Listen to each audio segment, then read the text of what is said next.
Good morning, students. Myself Aman Punia, your maths teacher from शिक्षा Bharti school.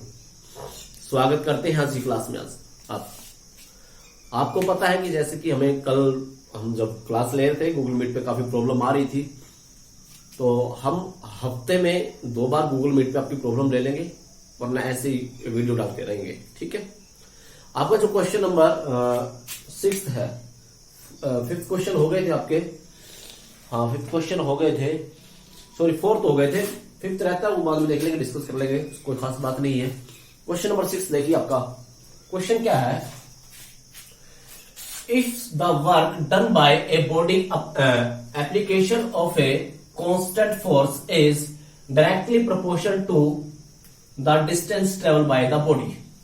जो force है आपके पास, ठीक है, वो डायरेक्टली प्रोपोर्शन है.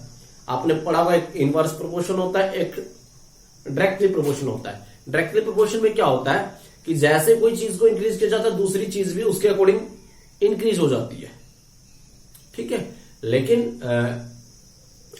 इनवर्स प्रोपोर्शन में क्या होता है, अगर आप एक थिंग्स को इंक्रीज करते हो, दूसरी डिक्रीज हो जाती है, तो वो होता है inverse proportion.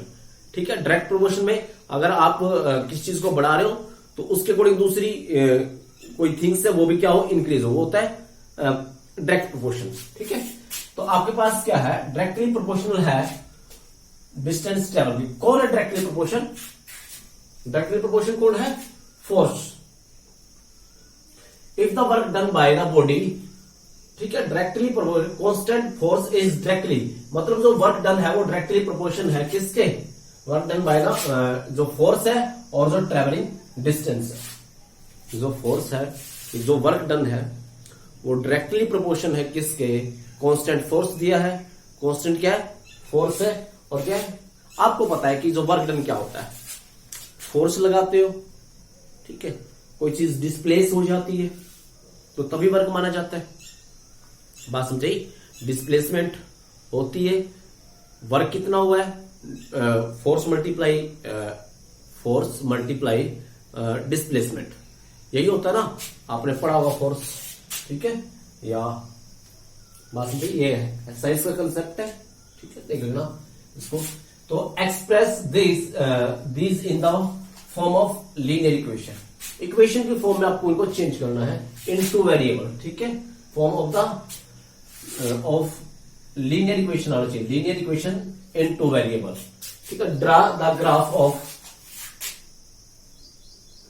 Of same by the taking the constant force 5 unit. आपको ग्राफ बनाना है, क्या लेना आपको? Force 5 unit. ठीक है. Also read from the graph the work done by when distance travelled by body 2 unit and 0 unit. ठीक है. आपको वर्क डन निकालना है जब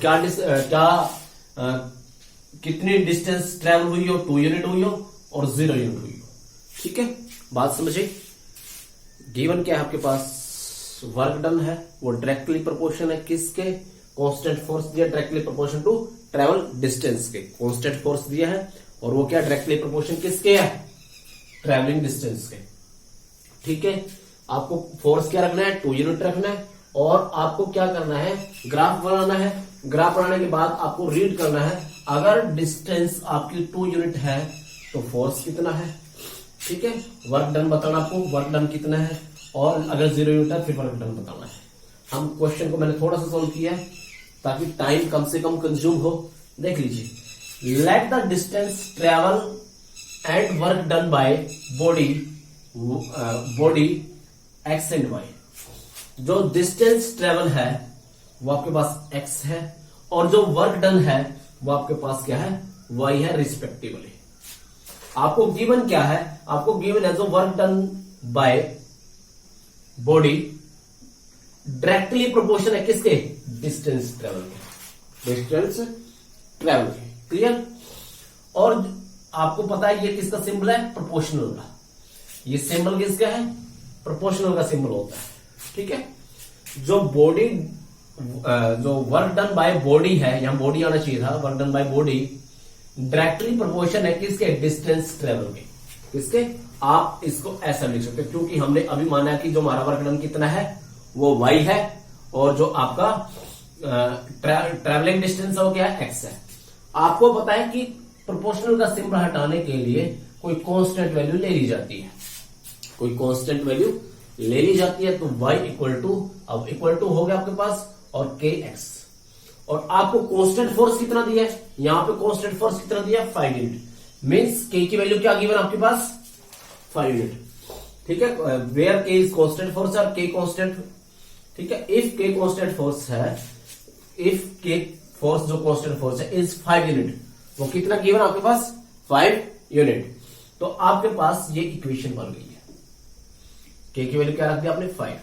अब आपको इस इक्वेशन का क्या बनाना है, ग्राफ बनाना है, ग्राफ बनाना है, और आपको बताना है कि अगर जो डिस्टेंस ट्रेवल वो 2 यूनिट है, मतलब डिस्टेंस क्या माना आपने, x माना है, तो इस क्वेश्चन का आंसर तो आपको पता चल जाएगा। यहाँ 2 यूनिट है तो इसका मतलब वर्क डन कितना है, 10 यूनिट, कितना है, 10 यूनिट। ऐसे ही अगर आपकी डिस्प्लेसमेंट क्या है, 0 है, सॉरी डिस्टेंस आपकी क्या है, 0 है, तो वर्क डन बाय कितना आपके पास, 0। तो इन दो क्वेश्चन का आंसर तो आप मतलब यहां डिस्टेंस की वैल्यू पुट कर दोगे, यहां से हो जाएगा। और क्या रहेगा, आपको ग्राफ बनाना, ग्राफ आप अपने आप बना लोगे, ठीक है, ग्राफ आप बना लोगे, ठीक है। मैंने कल भी बताया था ये किस तरह की इक्वेशन है, ये इक्वेशन आपके पास y इक्वल टू mx, यहां c नहीं है, यहां c होता था ना, c की वैल्यू 0 है, तो इसका मतलब ये जो इक्वेशन है वो कहां से पास करेगी, ओरिजिन से पास करेगी। कहां से पास करेगी, ओरिजिन से। मीन्स इसका जो ग्राफ है, आपका जो इसका ग्राफ बनाओगे आप, ठीक है, वो ग्राफ लगभग आपका ऐसे जाएगा, ऐसे, ठीक है। इसको बना लेना, ठीक है, बात समझे, इसको ट्राई कर लेना। अगला क्वेश्चन और देखते हैं। अगला क्वेश्चन ये है, Yamini and Fatima, 2 students of A 9th class of a school together contributed 100 rupees toward the Prime Minister Relief Fund to the help of earthquake victim.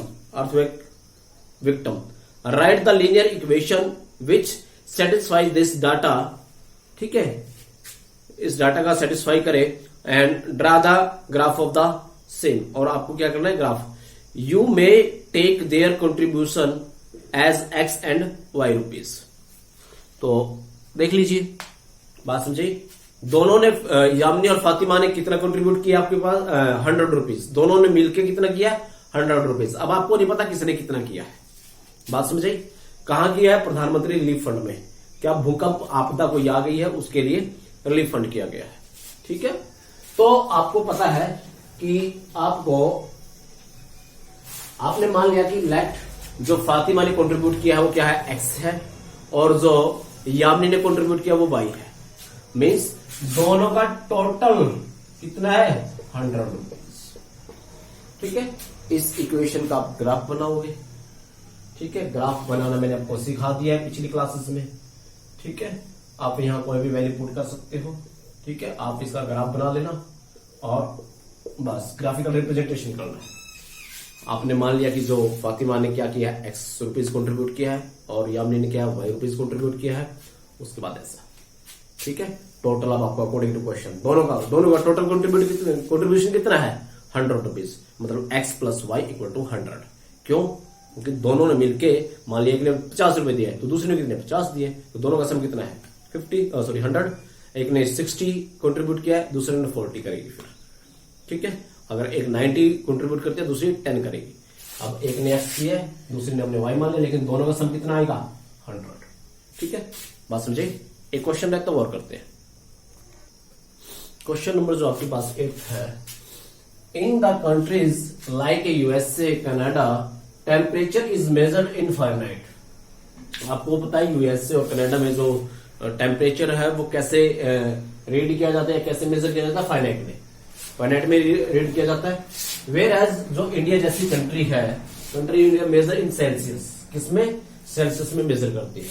और आपको पता है साइंस में भी पढ़ा होगा आपने, जो फारेनहाइट और सेल्सियस का रिलेशन इस तरह से होता है, ठीक है, इस तरह से आपको रिलेशन होता है। अब उसने कहा है कि सेल्सियस को एक्स एक्सिस मान के और फ़ारेनहाइट को आप वाई एक्सिस मान के आपने ग्राफ ड्रा करना है। बात समझे? क्या करना है आपको? ग्राफ ड्रा करना है। मतलब जैसे अब ये आपका वाई हो गया, ये आपके पास एक्स हो गया, इस तरह से आपने क्या करना है? एक ग्राफ ड्रा करना है। क्लियर? पहला क्वेश्चन, इसका पहला पार्ट यही है। दूसरे पार्ट में क्या है? दूसरे पार्ट में देखना चाहो तो देख सकते हो आप। जो दूसरा पार्ट है, if the temperature is 30 degree Celsius, what is the temperature in Fahrenheit? ठीक है, अब आप निकाल सकते हो आराम से। अब 9/5, अब सेल्सियस में टेम्परेचर कितना है? 30 डिग्री है। अब फ़ारेनहाइट में निकालना है। कैंसिल किया तो 6, कितना आएगा? 9 और 60 मल्टीप्लाई 54 प्लस 32, कुल मिला के क्या आ गया? ये फ़ारेनहाइट। ठीक है, इसमें आएगा ये फ़ारेनहाइट आएगा। क्या आएगा? ये फ़ारेनहाइट। बात समझे? ऐसी जो अगला क्वेश्चन है, कहता है अगर फ़ारेनहाइट की वैल्यू 95 है, इफ द टेम्परेचर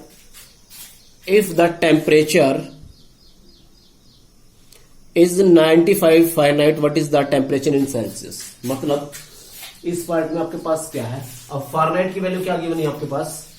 आपके पास क्या है? 95। तो आपको किसकी वैल्यू निकालनी है?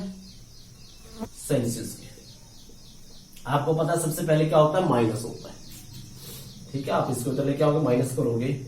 माइनस का 32 इक्वल टू 9/5 सी, माइनस किया तो 3 और 6 इक्वल टू 9/5 सी। अब आपको पता है 5 मल्टीप्लाई में चला जाएगा, ये किस में चला जाएगा? डिवाइड में चला जाएगा। जो सी की वैल्यू आएगी वो 63 मल्टीप्लाई 5/9, मल्टीप्लाई तो 7 आया, तो कितना आएगा? 35 डिग्री सेल्सियस आएगा। बात समझे? ठीक है ना? तो ये हो जाएगा आपके पास। ऐसे आपको निकालनी है। जो अगला जो पार्ट है, अगले पार्ट में क्या आपके पास? अगले पार्ट में है कि if the temperature is 0 degree Celsius, ठीक है, the temperature is Fahrenheit, if the temperature is 0 degree Fahrenheit, what is the temperature in Celsius? मतलब आपको करना क्या है? एक बार इसकी वैल्यू 0 पुट करनी है, फ़ारेनहाइट की सेल्सियस की वैल्यू भी 0 पुट करनी है। जब 0 पुट करो तो फ़ारेनहाइट कितना आएगा? 32 डिग्री। ठीक है, ऐसे ही एक बार इसकी वैल्यू 0 पुट करनी है, ऐसे आपको करना है। ठीक है, अब सबसे इंपॉर्टेंट क्वेश्चन है जो लास्ट है, कहता है कि ऐसी कौन सी कांस्टेंट वैल्यू है जिसपे आपका फ़ारेनहाइट और सेल्सियस दोनों इक्वल होते हैं। ठीक है, अगला क्वेश्चन है, is there temperature which is numerically same in both Fahrenheit and Celsius? If yes find it. ठीक है, कोई ऐसी वैल्यू है जहां फ़ारेनहाइट और सेल्सियस की वैल्यू क्या है? सेम आए। ये चीजें आप ग्राफ में भी देख सकते हो, ग्राफ में भी देख सकते हो ये चीजें जब ग्राफ में। तो जो माइनस का 40 डिग्री है, ठीक है, यहां मैंने -40 रखा, प्लस 32 कैंसिल किया तो ये कितना आया आपके पास? 8। तो माइनस का 72 प्लस का 32 मीन्स फ़ारेनहाइट की वैल्यू भी क्या आई? माइनस का 40। मतलब -40 पे दोनों की वैल्यू क्या आएगी आपके पास? सेम आएगी, फ़ारेनहाइट की भी और उसके भी। ठीक है, ये एक्सरसाइज आपकी खत्म हो चुकी है। कोई प्रॉब्लम हो तो बता देना। Okay, bye, take care.